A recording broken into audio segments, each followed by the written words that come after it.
እንደዚህ ረጋ ያለች ሰከን ያለች ሴት እናደርግሻለን ማለት ነው። እሷም ስነ ስርዓታችሁን አስይዛችሁ እንዳትመለሱ አንድ ቀን ነይ። መስራት አላትና እሷ ይኸውልሽ፣ በመጀመሪያ ተረጋጊ አንቺ።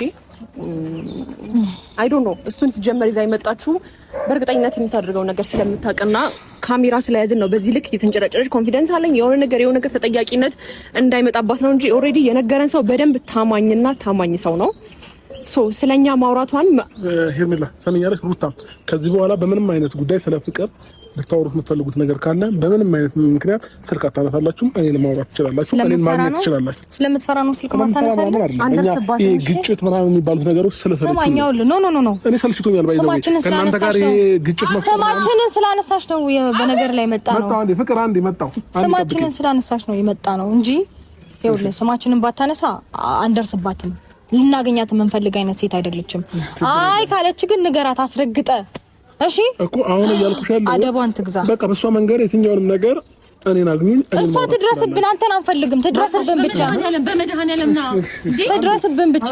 አንዴ ይቅርታ አንዴ በጣም እንዴ ይኸውልህ ከዚህ በኋላ አንድ ነገር ልንገርህ። አንቺ ጋር እንዳይደውሉልሽ ነው። ይደውሉ አንተ በሌለህበት እስቲ ምን እንደሚያመጡና ያለን ስማችንን ለማንሳት ያብቃሽ። ከዚህ በኋላ መምጣት ነበረብሽ። መጀመሪያ ነበር ማለት ስሚኝ፣ ማነሽ ፍቅር ከዚህ በኋላ አንቺ አንድ ነገር ልንገርህ። እንደማታሻቃለሁ እኮ ግን በቃ አንዴ ያዳምጡ። ወይ በቃ ከዚህ በኋላ አንቺ ጋር እንዳይደውሉልሽ ነው የሚፈልገው። ስልክሽ ላይ የእነሱ ስልክ ሊጠራ አይገባም። ገባሽ? ስለዚህ ሩታ እሷን ፈልጓት እኔን ጋር መደወል ትችላላችሁ። ስማችንን ታንሳ፣ አንተን አንፈልግህም ከዚህ በኋላ። አሁን ይኸውልህ ለእስከዛሬው ነው አሁን እንደዚህ ቀራና በየቦታው ሄዳ የምታስወራውን ነገር እንዳታወራ አድርገህ ምከራት። ከዛ በኋላ ከሷ ጋር የሚያስደዋውለንም ምንም ነገር የለም። አትደርስብንም፣ አንድረስባት። አለቀ። አብሽ ልጅቷ ምንም አይነት ነገር እንደማታወራ ስማችንን አይ የወሬ ሱስ እኮ አለባት። ድርብ ምላስ ያወጣችሁ ለዛ ነው ሲጀምር በዚህ ተጠጥጥም ትለው እኮ የወሬ ሱስ አባዜ ስላለባት ነው። መንታ መላሷን ዘረጋባት። መንጣጣቷስ ቢያንስ አንድ ሰው ኮንፊደንስ ያለው ሰው ምን ተብሎ በስነ ስርዓት እንደተማረ ሰው አያወራም። ጋይስ ሰብስክራይብ እያረጋችሁ ላይክ ሼር እያረጋችሁ አበረታቱኝ። እኔም የስደት እህታችሁ ነኝና ሁሌም እንደዚህ ብያለሁ ባላችሁ ፕሊዝ ላይክ አርጉልኝ፣ ሼር ሰብስክራይብ እያረጋችሁ አበረታቱኝ።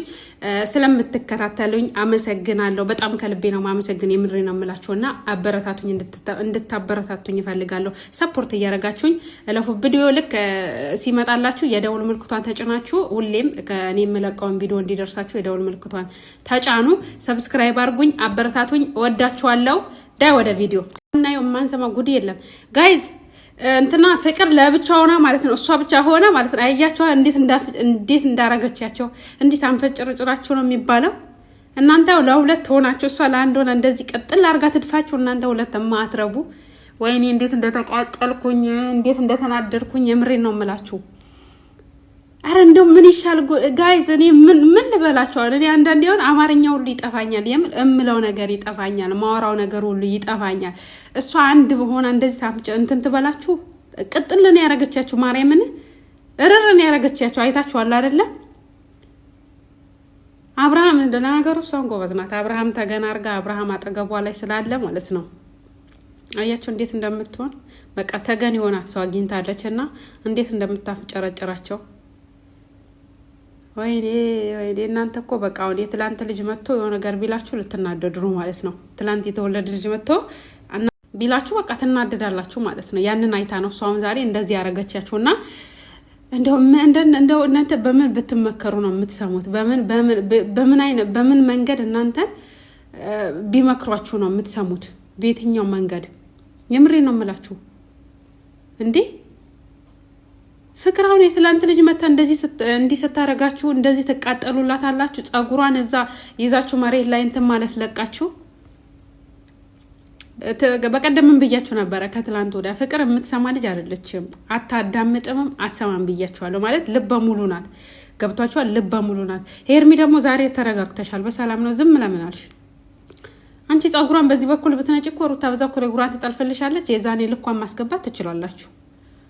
አብርሃም ደግሞ እሷ ማውራት ስትፈልጉ ከዚህ በኋላ አለ ስልክ እንዳትደውሉላት እኔን አግኙ አለ እኮ። የምር እኔን አግኙ ማለት ከዚህ በፊት እንግዲህ ከነሱ በፊት እንዳገኛት አስመሰከረ ማለት ነው። አስመሰከረ። አያችሁ አይደለም? እና በየትኛው አጋጣሚ እሷን ስትፈልጉ አለ ብቻዋን አታገኟትም።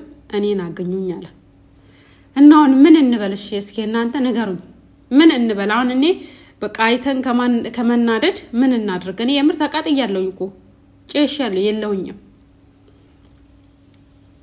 ምንድነው የሚሻለው ጋይዝ እኔ አሁን ሩታና አንተና በምን መንገድ አርገን በእንመክራቸው ይገባቸዋል ሲጀመር እናንተ እንዴት አስባችሁ ነው እኛ ደውለን ብቻዋ ትመጣለች ብላችሁ የምታስቡት እናንተ በየትኛው መንገድ ያላብርሽ ንቅንቅ አትልም ሲጀመር ያላብርሽ ብትመጣ ራሱ ልጅቷ የምትሰማቸው አይደለችም አትሰማም የምትሰማ ልጅ አይደለችም አብርሃም ደግሞ አይከብድህም የልጅህን እናት ሚስትህ የነበረች ሩታን እንደዚህ በዚህ ልክ እንደዚህ ዲስክሬት ታርገ ስታወራት ምንም አይመስልህም ትንሽ እንኳን ሰቀጥጥ አይልም አይሰቀጥጥህም እሷ ላይ እጅህን ቀስረህ እንደዚህ ነው ያላት ማርያምን እንደዚህ ብለህ ሁለተኛ እሷ ጋር እንዳትደውሉ እሷን ስትፈልጉ እኔን አውሩኛለ ማለት ነው እና አይከብድም የማንም እንትን ተለቃቅመው እዚህ ሲመጡ ሚስትህን በዚህ ልክ በአደባባይ እንደዚህ ስታረጋት የምር በጣም ነው የሚከብደው ለኔ ከብደኛል በጣም ምለው ነገር ጠፋኝ የምሬ ነው የምላችሁ ማለት አንዳንዴ በቃ ይከብዳል ጌታን በጣም ነው የሚያስጠላው ለምን መሰላችሁ ምንድነው ማን ባለቤቱ ያላከበረው ማንንም እንዲያከብረው አትጠብቅ ነው ይባላል እንዳባባልና አንተ እንደዚህ ያላከበርካት ሚስትህን ነገ ማንንም ሊያከብራት አይችልም ማለት መለያየት እንዳለ ሆኖ ሰው ተለያይቶ በፍቅር ይኖራል አይደለ ተከባብሮ ይኖራል እናንተ ጋር ግን መከባበርን አላየንም መበሻሸቅ አንዱ ካንዱን ይበልጣለው አንተ ታንሳለህ የሚባል ነገር ነው ያያያለውት እኔ የተረዳሁት እንደዛ ነው አንተ የበታችነ እኔ የበላይ ነኝ አንቺ የበታችነሽ እኔ የበላይ ነኝ የሚባል ነገር ነው ያያዩት በእናንተ ማለት ነው እንጂ በጣም ብዙ ሰው ተለያይቶ በፍቅር ቤቱን የሚመራ በፍቅር ልጁን የሚያሳድግ አይቻለሁ ኢቭን አንድ ቤት ውስጥ እየኖሩ ማለት ነው ሰው ተለያይቶ አንድ ቤት ውስጥ እየኖረ ግን የሰላም ኑሮ የሚኖር ማለት ነው አብረው የሚኖሩ ሰዎች ባልና ሚስት የሆኑ ሰዎች የሚያስንቁ ሰዎች አሉ እና የእናንተ ግን በጣም የሚከብድ በጣም የሚያስጠላ ሄርሜላ ደጋግሜ ነግርሻለሁ ትላንት ነግርሻለሁ ዛሬም ነግርሻለሁ ወደዚህ ህይወት ተመልሰሽ መትመጪ ከሆነ ህይወትሽ የተበላሸ ነው የሚሆነው ህይወትሽ በጣም ነው የሚበላሸው በነገራችን ላይ የምሬ ነው የምላችሁ የሄርሜላ ህይወት ወደና አብርሽ ህይወት ሀብላ ገና ስትመጣ ራሱ የዛኔ ተበላሽቷ ሲጀመር እሷ ምናልባት የዛኔ መስሏል ሊሆን ይችላል ፍቅር ላይ ስለነበረች እና ህይወትሽ በጣም አደጋ ላይ ነው ያለው ሄርሙዬ የምር ሩታ አንደኛውን ወልዳለች እና ያንቺ ህይወትም ደግሞ የሩታ ጣፋንታ እንዳይደርስሽ ልጅሽን ወልደሽ ነገ ብቻሽ ከምታሳድጊ ካሁኑ ብትርቂ ነው የሚሻልሽ ከዚህ ህይወት ካሁኑ ብትወጪ ይሻልሻል